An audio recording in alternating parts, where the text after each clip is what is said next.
Here's the trailer for Path of Exile Affliction. Oh shit. Something moves in the mists. Something sinister. Thorn. Rot. Plague. And claw. The affliction spreads. It hungers for more.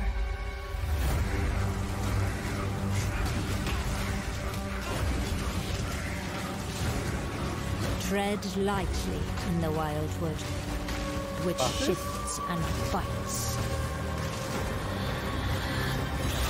A little bit of a Rigwell feel. Our help, the ancient power Skill of trees? Ascendancies. New Ascendancies? What the fuck is that? That yearn for freedom. And the heart of evil that waits in the dark. Wait, is that a new class?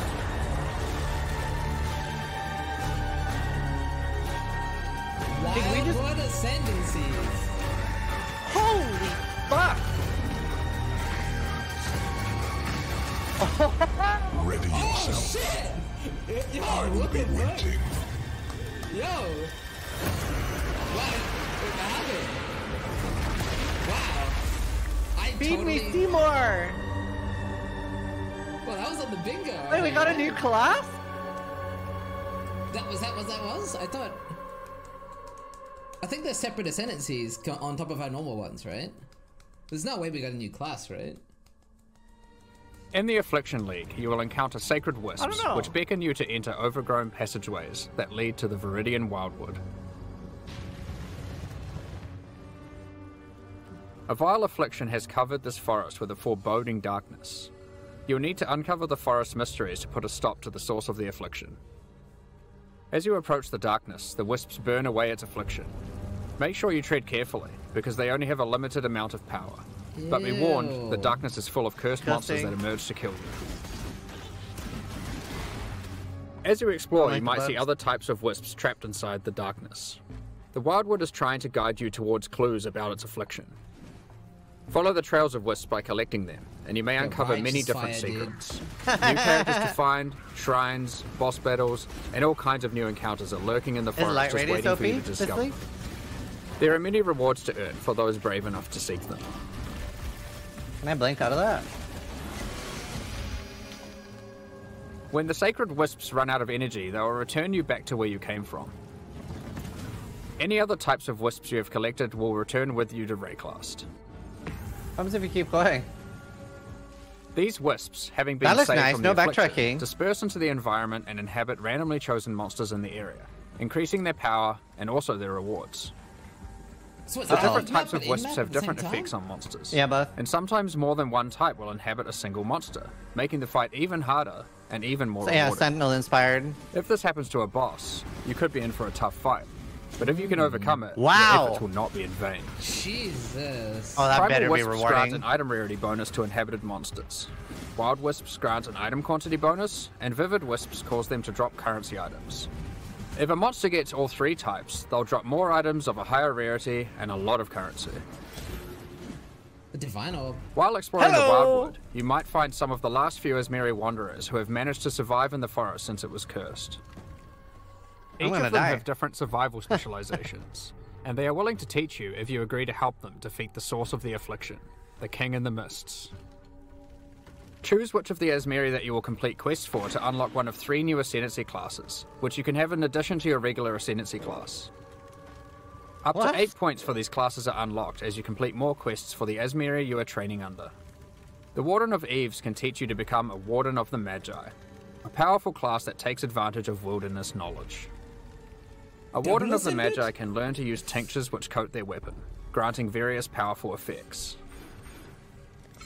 Yeah, Super Saiyan 2, You can equip boys. tinctures in your flask slots and toggle them on and off at will. You can only have one enabled at a time, but the effects are quite conditional, so you may want to have more than one equipped and swap between them during combat. What the fuck? Is this just for inside the For league example, mechanic? equip the Ironwood Tincture to gain the benefit of always stunning enemies on full life. Bone Shatter! Tinctures can Apparently also not. get random mods. This one in particular adds stacks of wither to targets on full life and steals frenzy charges on hit, which makes it great as an initiator. When you are fighting rare monsters or finishing off tough bosses, you will want to swap to the Oak Branch Tincture, which grants Culling Strike, increased damage against enemies on low life, and has a chance to steal a mod from rare enemies you kill. You can buy more tinctures from the Warden of Eves using Primal Wisps when you find her in the forest, so keep an eye out for her. As a Warden of the Magi gains more Ascendancy points, they gain access to more skills that let them further specialize in tinctures. For example, Nature's Concoction allows you to invest in having your tinctures enhance your flasks. This Ascendancy skill makes it important to think about which slots your tinctures are placed in, and what flasks they are adjacent to. You'll have better uptime on those flasks and they'll be stronger as a result.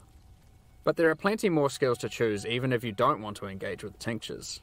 For example, another new ability to unlock is Bark Skin. It's a reservation skill that causes bark to grow all over your body, increasing armor. As you take damage, the bark falls off, increasing your evasion. Kintsugi? Over time, the bark will grow back, removing the evasion bonus but increasing your armor again. It's a bit like crab chargers. The Breaker of Oaths can teach you to become a Warlock of the Mists, an Ascendancy class specializing in the darker arts of the Izmeri. One powerful ability you can choose is Blood Hunt, which grants an active skill called Ravenous. This skill lets you see what type a monster is under its life bar, whether it is a demon, beast, undead, construct, or humanoid. Consuming a corpse with this skill gives a buff to damage against that type of monster, and reduces damage taken by it. You can only have one type active at a time, so it's a good idea to choose wisely for the area that you are in. Some bosses like the Maven are eldritch in nature and don't conform to the regular corpses that you have access to, but don't worry. The Breaker of Oaths has a shop where you can trade wild wisps for corpses that you can place on the ground wherever you are. Buy an Eldritch Corpse and you will be able to get the bonus while fighting Eldritch entities like the Maven.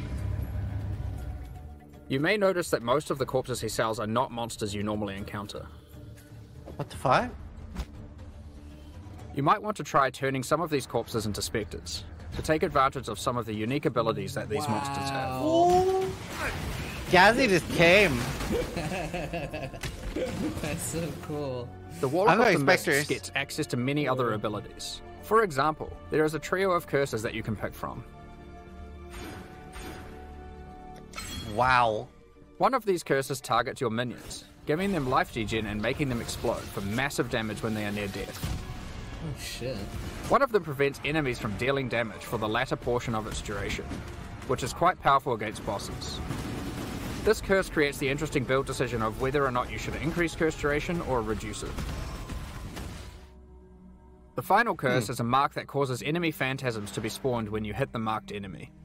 These phantasms aren't on your side, so they work well with on-hit and on-kill trigger effects, for example. Wow. The Primal Huntress can teach you to become a Wildwood. Isn't that really good for Bone Shatter? It's good for a lot of things. Unlike the other new Ascendancies, the Primal Huntress lets you customize your tree.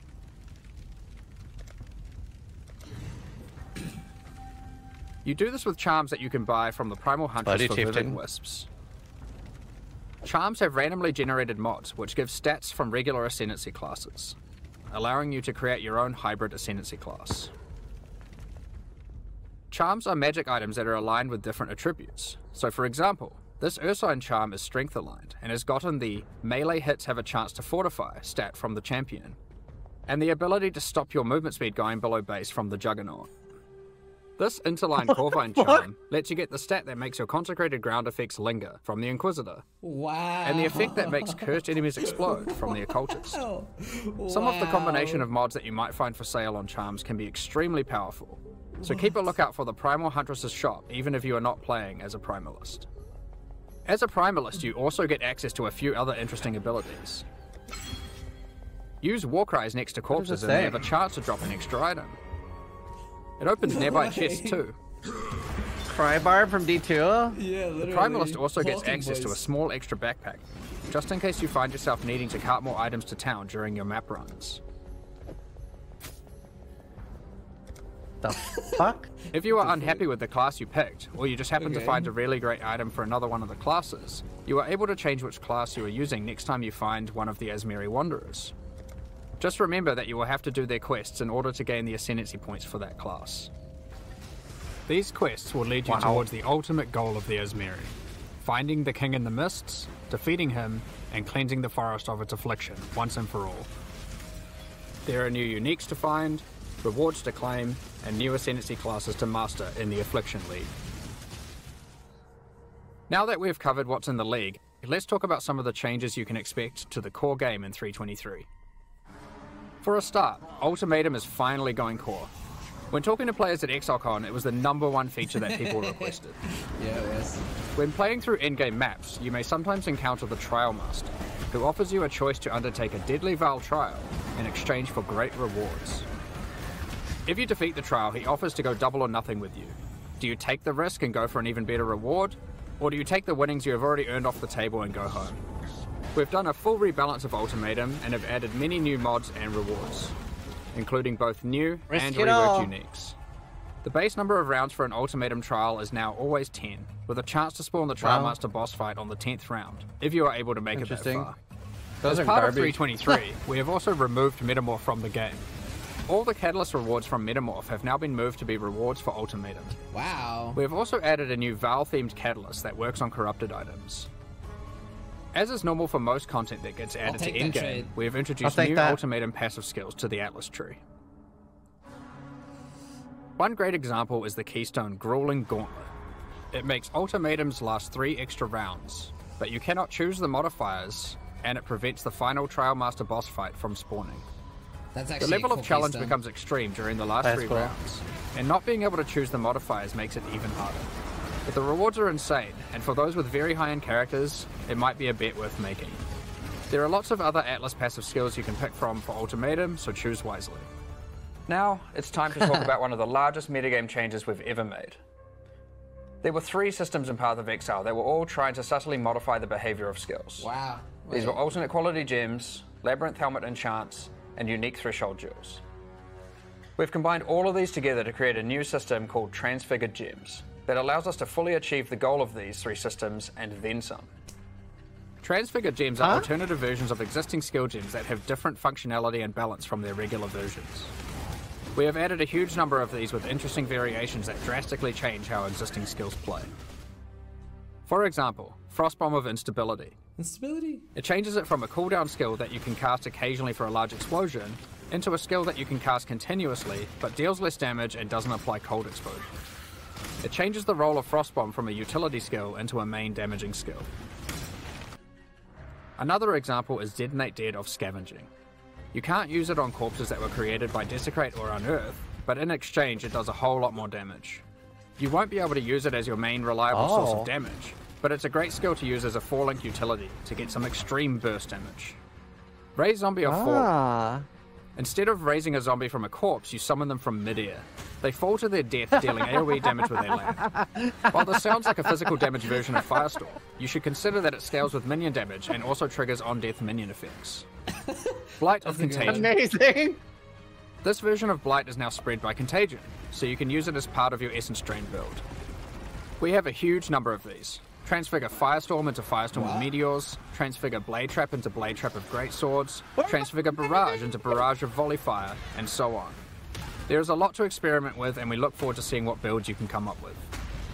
I'm starting ED Contagion. Gems? The Divine Font at the end of the Eternal Labyrinth has been changed to a gem crafting device that can modify your skill and support gems in a lot of new ways. One of the options you can now choose is to turn a skill gem into one of 3 Transfigured Gems. But that isn't all the Divine Font can do. It has a lot of other gem crafting options you can use.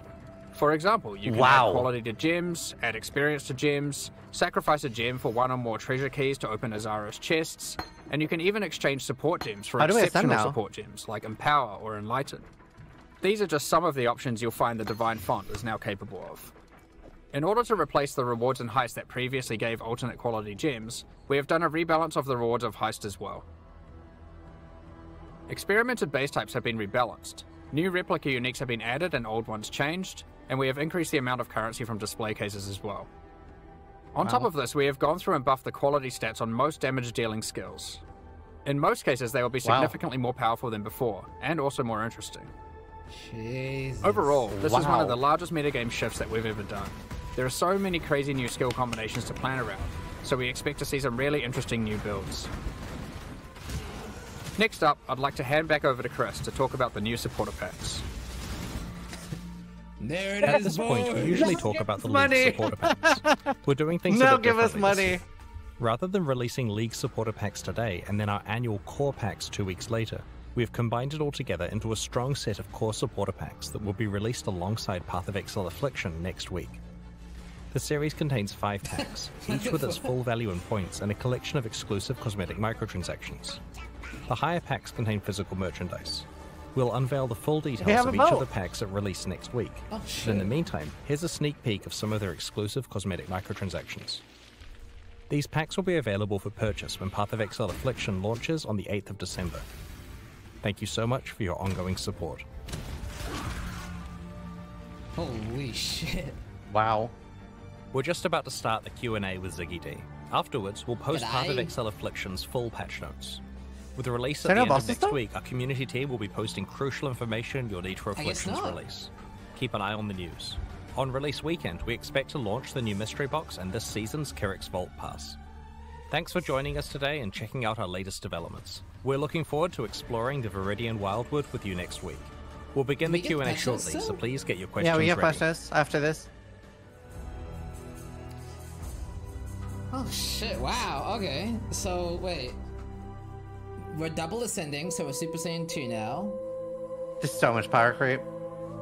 Gem... Did you know... So, when it says Transfigured Gem, it's not just like one gem. Like, so basically enchants are on gems now? I So, like, guess. So, like, Arc has it has multiple different types of transfiguration? Yeah.